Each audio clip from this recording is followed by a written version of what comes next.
Okay, let me use the unsteady advection equation. So we start with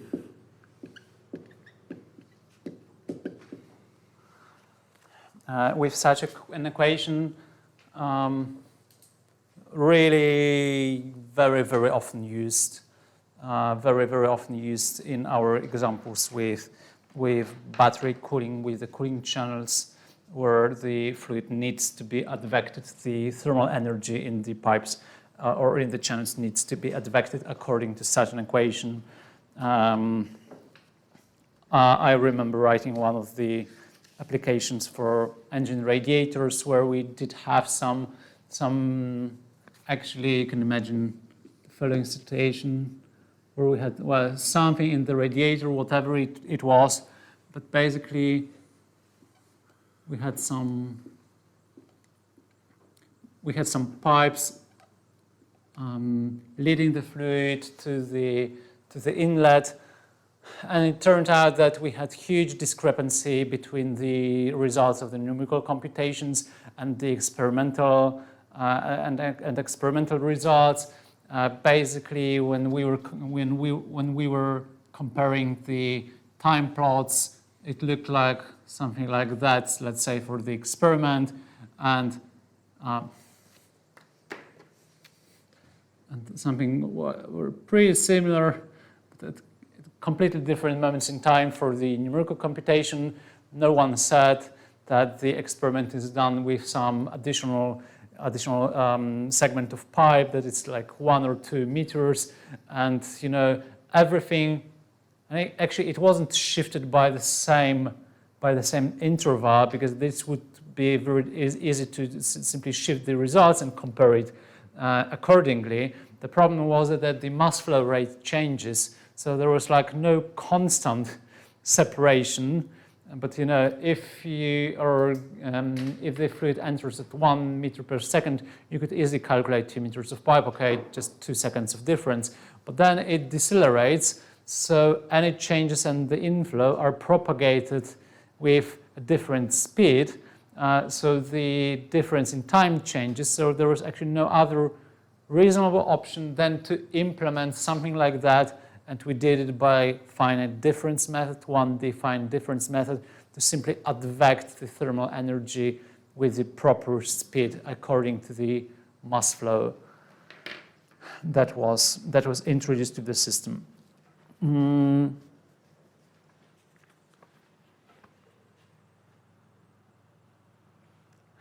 Okay, now the simple thing and the obvious thing is probably how to discretize that.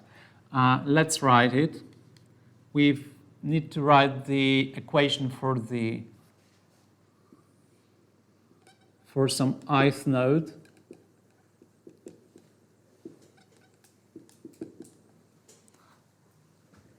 What we need to do first is we need to introduce we need to discretize the time derivative.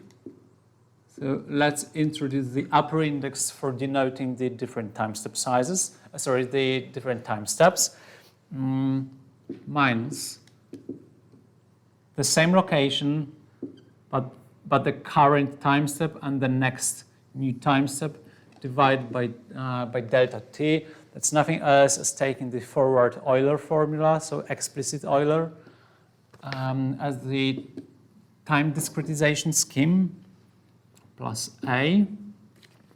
And let's take the central difference, u I plus 1 minus u I minus 1 divided by 2 delta x, or 2h, equals 0. And now we are getting into the discussions. Which time step? We can use both the n plus 1 and the n. Using n plus 1, we obtain the implicit Euler method, which is better than the explicit, but it's more complicated to do the calculations. That's right. I just want to make you aware of that we've got plenty of different choices right now. Let me write the simplest thing. So let me write n.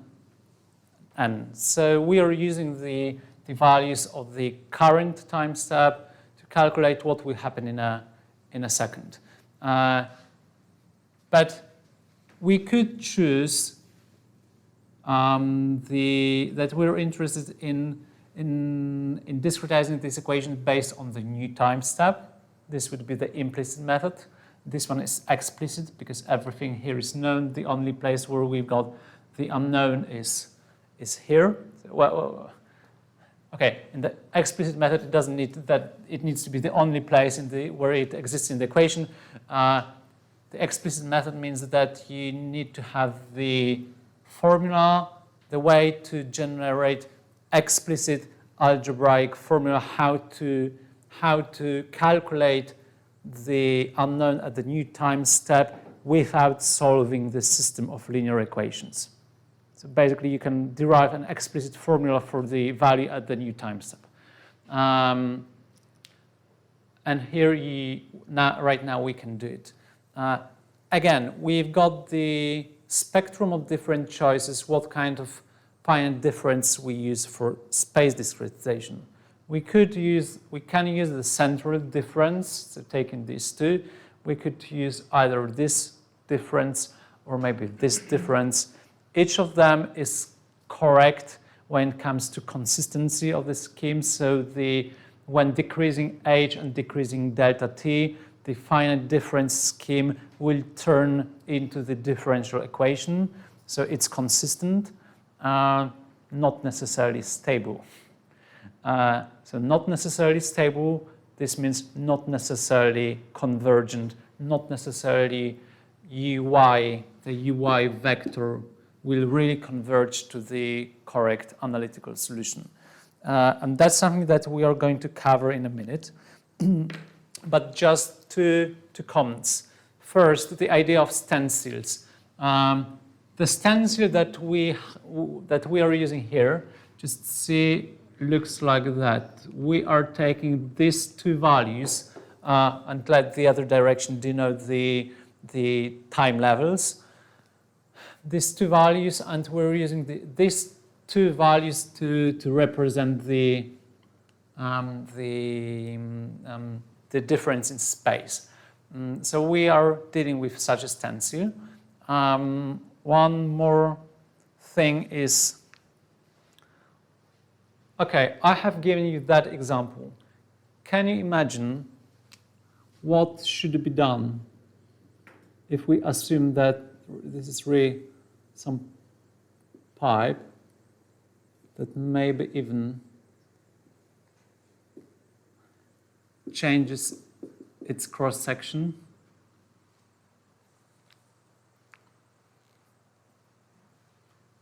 You know, it's easy to start with such an equation with constant parameters and just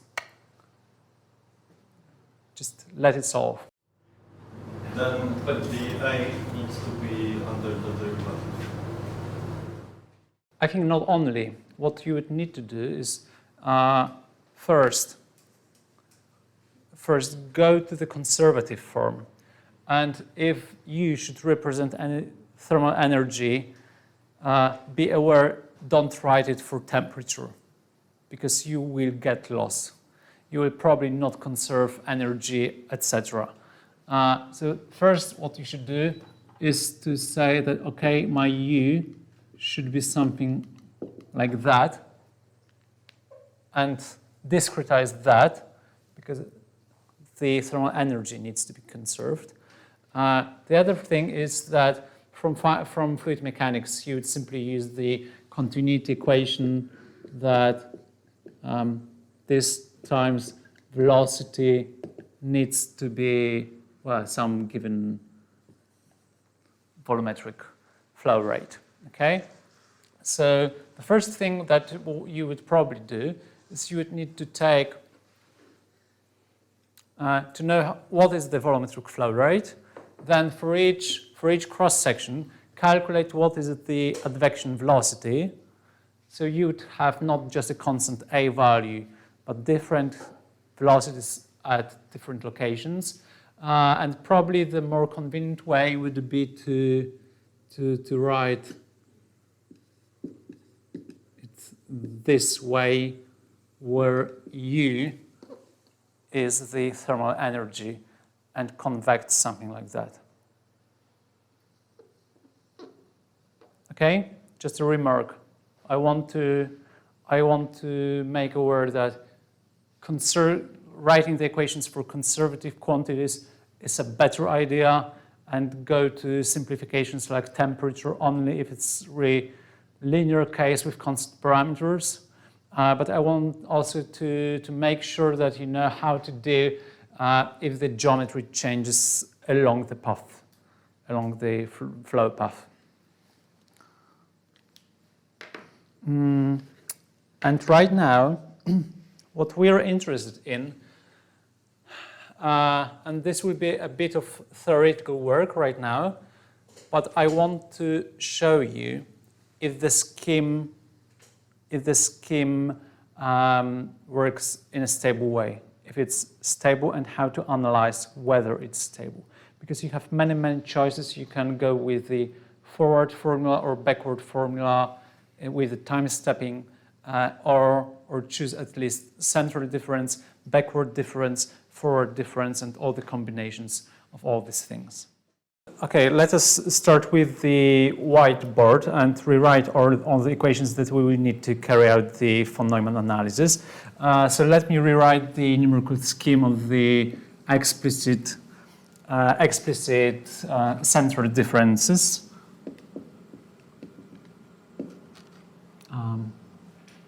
Sorry.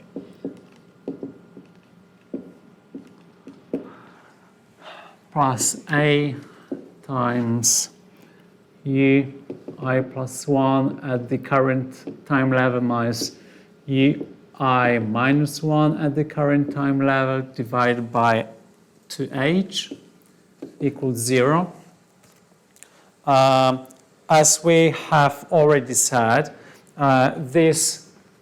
the same equation holds for the error. So let me write it once again. U I n is the numerical solution at this time level plus epsilon I at the current time level.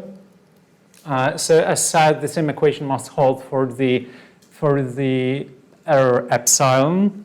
So we got epsilon I at the new time level minus epsilon I at the current time level divided by delta t plus A epsilon I plus 1 at the current time level minus epsilon I minus 1 at the current time level divided by 2H equals 0. Okay. For the sake of simplicity and derivation, let me now transform this formula in a way that we've got explicit formula for epsilon I at the new time level. That's obviously the only place where this term is present in the whole equation. So let me write it this way: epsilon I at the new time level epsilon I at the old time level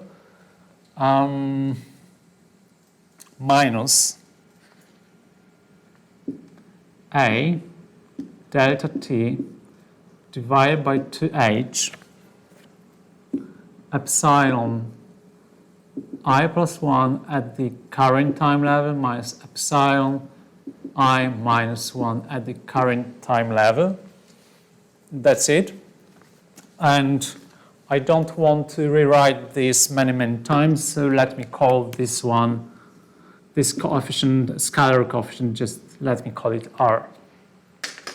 Now, to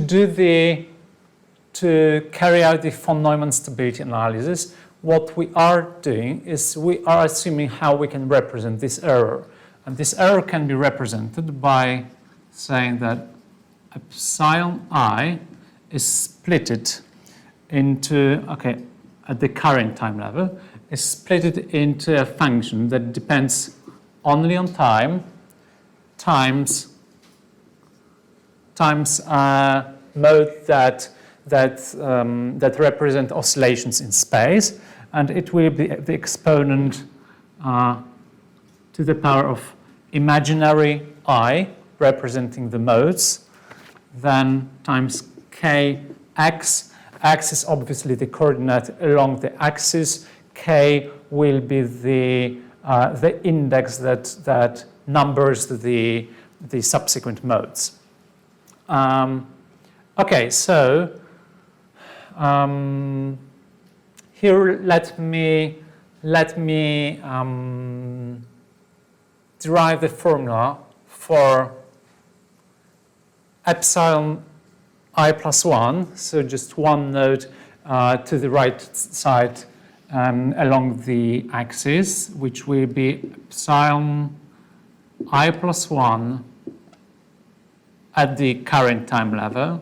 It would be nothing else than the same function, since we've got the same time level, times exponent to the power of I, k, well, x plus h, since we want to move one step to the right. But obviously, if we got the sum in the exponent, what we can do is we can replace it by the product of two terms, which will be exponent of I k x times exponent of I k h. Right? Then let's do exactly the same with epsilon I minus 1. I don't think we need to derive it again, since it's exactly the same, except for the fact that we've got minus sign here, not the plus sign. So this will be Et times exponent I k x times exponent of minus I k h. Okay, so I think it doesn't require any more derivations, saying that epsilon I minus 1 at the current time level will be represented by the same time function, so E at t times exponent of I k x times exponent of minus I k h. And now we know that epsilon is the error that represents the discrepancy between the correct analytical solution of the numerical scheme calculated in fine precision and the solution of the numerical scheme that we were able to calculate within finite arithmetics on the computer. So for the stability of the scheme, what we need to require is saying that, okay, if we introduce any perturbation to the system, meaning that if we introduce any perturbation here, for the stability of the scheme, it means that this perturbation needs to drop from one time step to the other time step. So to investigate that, let me now investigate the following ratio.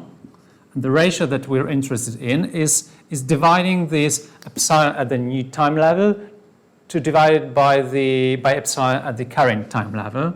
This will be epsilon n plus 1 divided by epsilon I n. And we need to calculate, and we need to check whether this one is less than 1. This will be our requirement for the scheme to be stable. So let me calculate the right-hand side. And what we will have, if we divide this, we will have just 1 minus coefficient r, epsilon I plus 1 at the current time level, minus epsilon I minus 1 at the current time level, divided by epsilon I at the current time level. As I said, we want this to be less than 1 because this will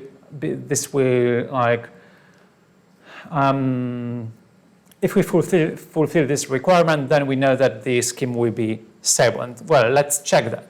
Now what we need to do is nothing else but maths. So we need to take this one and that one and to plug in here and carry out the transformations. So let's do that. It's epsilon I n plus 1 epsilon I n equals 1 minus r. Then what do we have? For that, we've got ET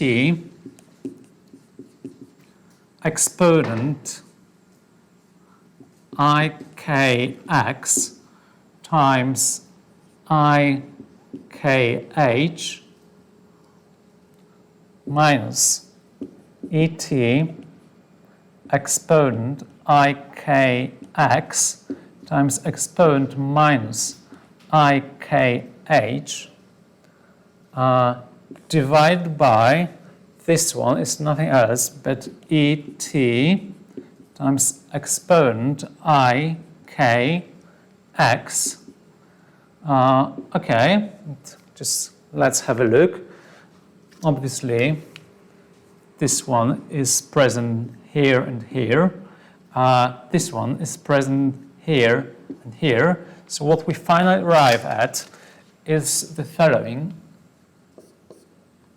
Epsilon I n plus 1 divided by epsilon I n can be expressed by 1 minus r, then exponent ikh minus exponent minus ikh.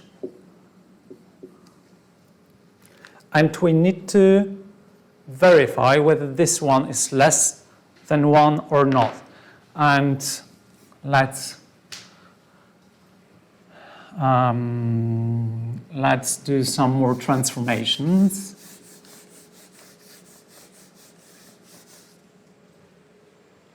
Not very good. Not very good either. Extremely bad.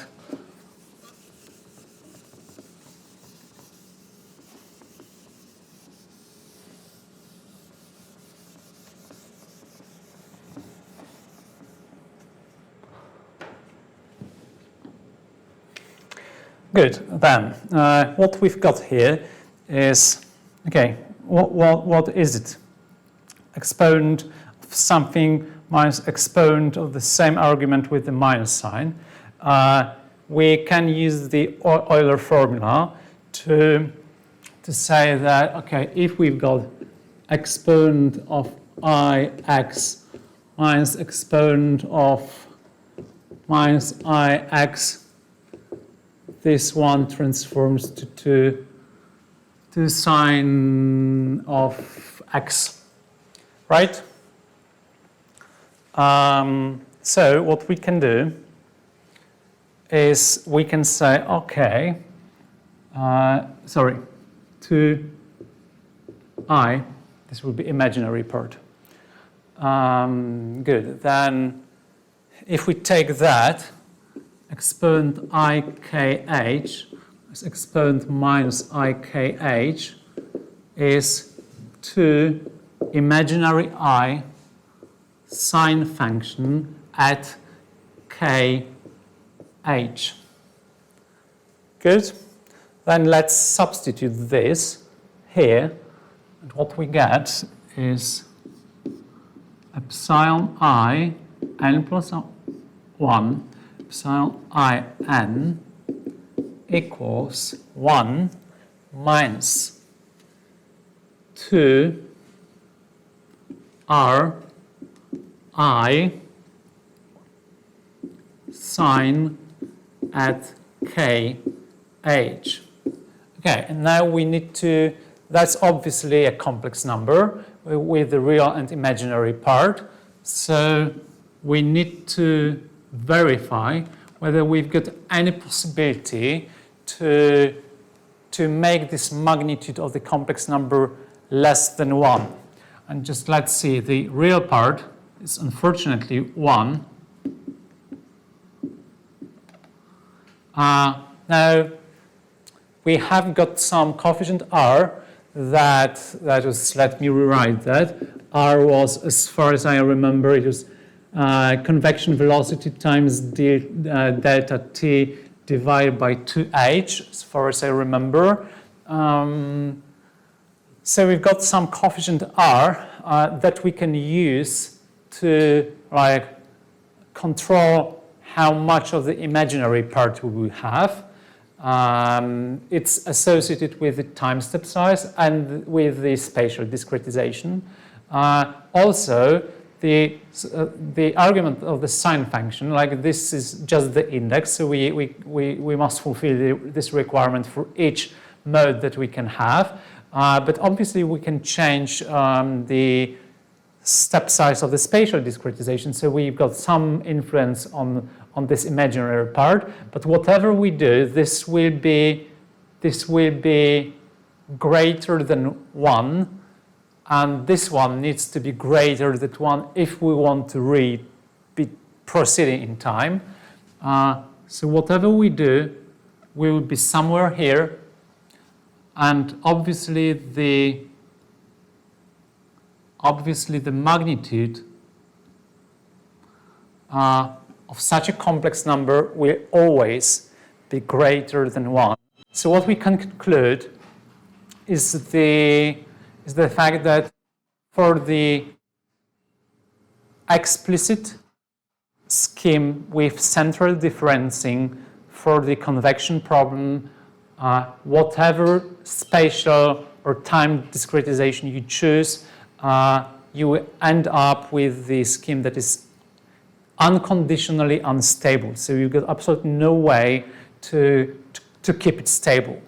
Well, now we can analyze two other schemes, and two other schemes will be an implicit scheme with central difference, and it can be applied for advection diffusion equation, but also we can analyze the implicit scheme with upwind, with the upwind effect. But you can follow the same procedure. You already know what's the imaginary part, etc. You can check the following thing. Let's change our stencil to something like that.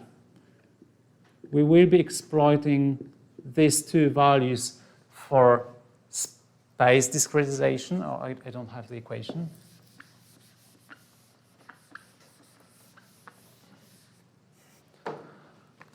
And we will be using this and that for time discretization. So what does it mean? It means that we've got un plus 1 minus un, where j divided by delta t plus a u I means minus u I minus 1, which time level n divided by delta x or h equals 0. Okay? Well, what is it? First of all, you can untangle this formula in a way that, again, we generate an explicit algebraic equation for uj n plus 1. Clear? Guys, please focus. We can untangle this formula and generate algebraic explicit equation for uj n plus 1. So first of all, this one be explicit. Second of all, we are not using the central difference, but let's assume that A is greater than 0. Then it means that the flow comes from this direction, and we are taking the, so to say, well, backward difference, if you can refer to backward as backward in space, and we call something like that upwind. It means that you are taking the value, you're taking the information upwind in the flow, like upstream in the flow.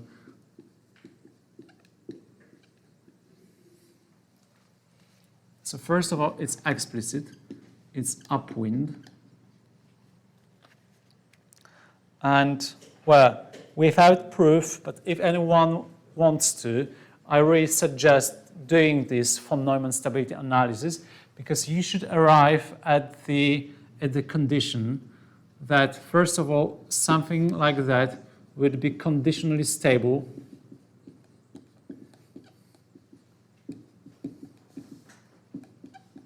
And what would be the condition? The condition would be that velocity A times time step size should not be greater than delta x or h, or however you want to call it. Okay? And this condition is called the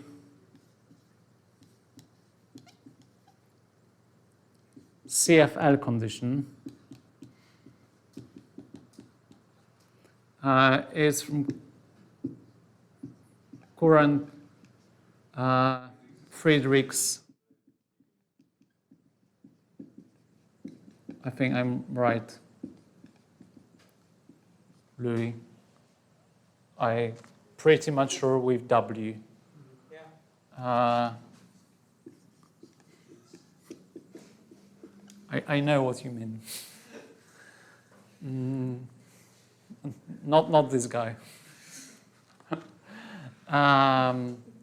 Current Friedrich-Louis condition says that something like that. So basically, if you interpret it physically, this means that the velocity times time step is actually the distance by which the fluid particle moves during one time step. So the distance that the fluid particle travels during one time step should not be larger than the the difference in the mesh size. Okay? There's just two missing, sorry, before the H. Here? No. How we changed. Mm-hmm. Okay, and that's a very, very common conclusion. That's a very important conclusion to keep in mind. You arrive at a numerical scheme for the advection equation with finite difference method that first of all already is stable at least for some well-chosen delta t and some well-chosen mesh discretization. The second conclusion is that, well, there is relation depending on how fine your mesh is. You need to choose the time step accordingly. And see, it's not very, very optimistic, because it means that if you take finer mesh, this means that you absolutely need to go with this time step size lower to keep it stable. So if you apply a factor of 2 to that, then you need to calculate the same physical time. You need to have twice as many time steps to keep the scheme stable. So probably your computation becomes already 4 times more expensive. Well, but the good news is that you can run it, and it can behave stable. And the upwind is generally the approach that allowed us to keep this stable. And you can also refer to as intuitively taking your physical intuition that if you've got upcoming flow, well, it doesn't make so much sense to try to guess what will happen with the value of the solution at this place in the next second. If it's pretty stupid to be guessing what will happen here if the flow is coming from here, and try to sense, okay, what is here? Like this one already left my position. So if you need to guess what will happen, it's better to be thinking, okay, what's coming and not what's leaving. And the upwind concept is very, very important for us. Is extremely important for infinite volume method. We also have many connections to that when discussing the finite element method. So let's keep it here. The other scheme, let's modify that a bit. How can we modify that?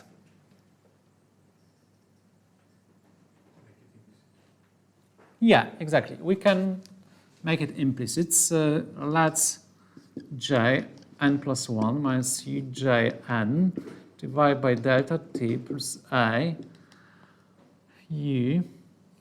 We still want to have upwinds. So j minus 1 divided by delta x. But let's make it implicit. So let's use the unknown values. Let's use the unknown values, which means that right now our stencil looks like that. And again, the bad thing is it's implicit. The bad thing is because we cannot just write the formula for uj n plus 1. They are all coupled together in the whole mesh. So to solve the implicit, to just make one step of the implicit scheme, we need to solve a system of linear equations. In that case, of linear equations. In a general case, not necessarily linear, but we need to solve a system of equations. The good news is that, okay, again, this one is upwind. The good news is that it's unconditionally stable.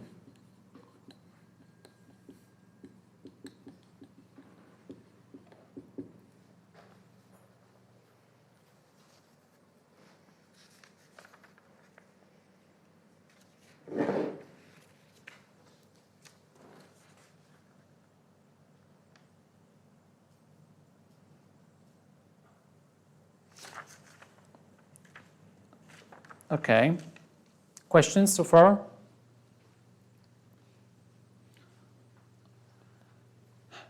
Well, how do we solve that?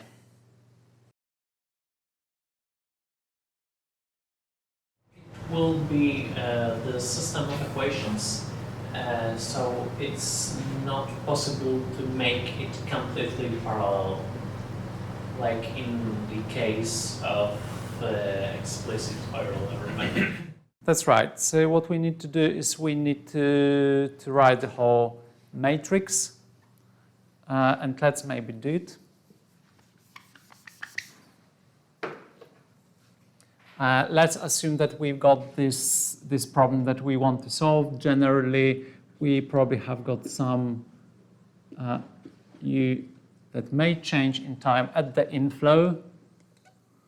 And let's assume we've got constant velocity a. We've got the Dirichlet boundary condition that can change with time. And well, what do we need to do is for each time step, we need to write the vector of unknowns at, well, some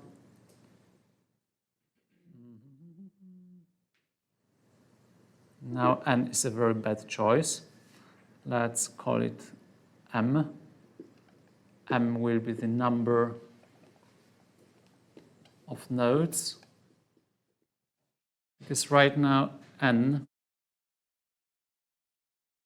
the upper index n denotes the time step for which we are solving these unknown values.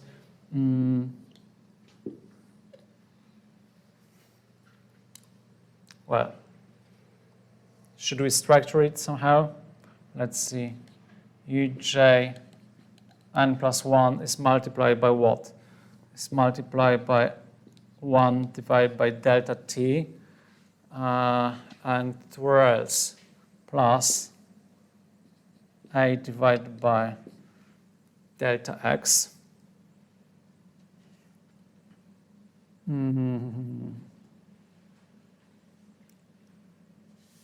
Plus, or no, minus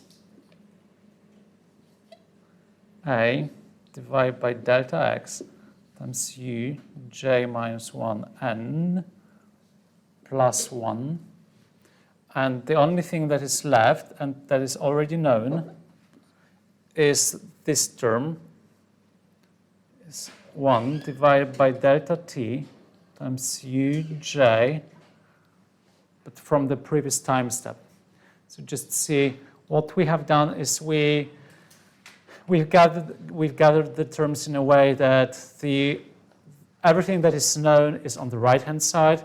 It's from the previous time step, and everything that is unknown is on the left-hand side, is at the new time step at two different positions times the coefficients. So what we need to do is, okay, this one looks to multiply. Again, let's start with j equal to with the second equation. So minus a divided by delta x goes here. This one multiplies u1.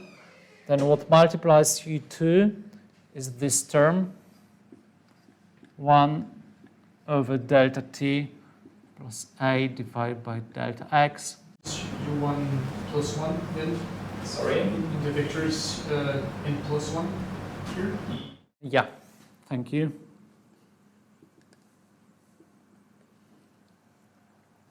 Equals the right-hand side. And the right-hand side says, okay, is 1 over delta t times uj n that we already know. Well, again, the same concept. But right now, because right now you can really arrive at the final equation with no problems, because for this node you will be able to exploit the equation, because it only couples the last node with the last but one node. So you can write the equations until j equals m. And what you do here is you enter the Dirichlet condition. So again, 1, 0, many, many, many zeros. What should be here? Should be w at time n plus 1, new time step.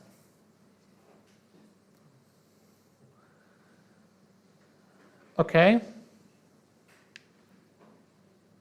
Clear?